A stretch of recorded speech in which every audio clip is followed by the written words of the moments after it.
Ćao drugari, danas spremamo riblju čorbu iz kesice. Ko ne voli jak ukus ribe u čorbi, ovo je idealna čorbica, moja jedna od omiljenih. Sve što nam je potrebno je 300-400 grama oslića u komadu, malo svežeg peršuna u korenu, jedna šargarepa, ne nešto velika, srednja glavica luka, 3-4 lovorova lista, začin i mešavina za riblju čorbu. Prvo što radimo, sečemo luk na sitnije kockice.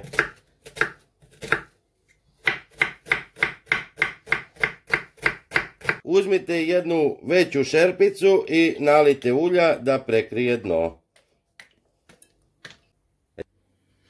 Kad se ulje zagrejalo, dodajemo luka i pržimo ga 2 minuta.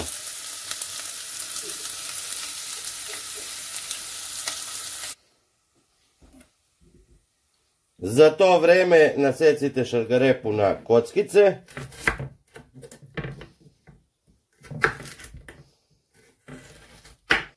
Zatim peršun isto na kockice.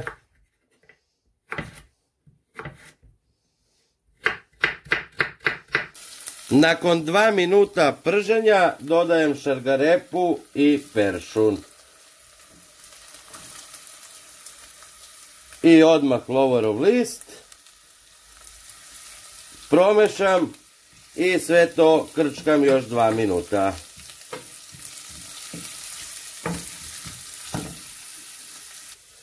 Uzmite neku veću činiju i nalite 1,5 litara vode.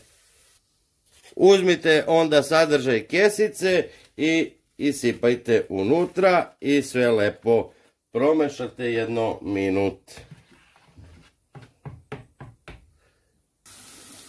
Taman je prošlo još 2 minuta, ovo se lepo upržilo i sipamo unutra sve. Stavite poklopac i čekamo da provri. Kad je čorbica provrla, dodajem, ja sam isekao na 2 dela ribu da mogu da je lepše skuvam. Smanjite ringlu na pola jačine i neka se krčka 10 minuta. Nakon 10 minuta kuvanja, znači pažljivo izvadite ribu.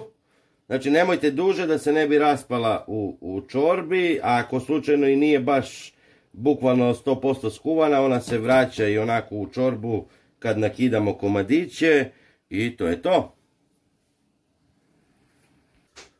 Znači samo pažljivo jer je riba još vruća ili sačekajte malo i ovako slobodno nakidajte, očistite od koske. I evo ribu sam očistio, znači vraćam u šerpu i kuvam još jedno 5 minuta. Sada slobodno možete da pojačate na najjače, da lepo prokuva i na kraju ćemo da probamo da li treba začina ili ne. I evo nakon 5 minuta, znači uzmite ovako do ključa, malo u kašiku, probajte da li treba soli. Evo ja sam probao, znači ne treba nikakva so, začin, mislio sam da mi treba malo, ali sasvim dovoljno ima u ovoj kesici začina i to je to. Sada ćemo da sipamo na tanjir. I evo drugari, čorbica je gotova, znači ukus je fenomenalan. Ako ste stvarno u prilici, probajte, stvarno je ukusna, ne sad da vas ubeđujem, vidite kako izgleda, fenomenalna. Probajte, javite mi i to je to, veliki pozdrav za vas, ćao!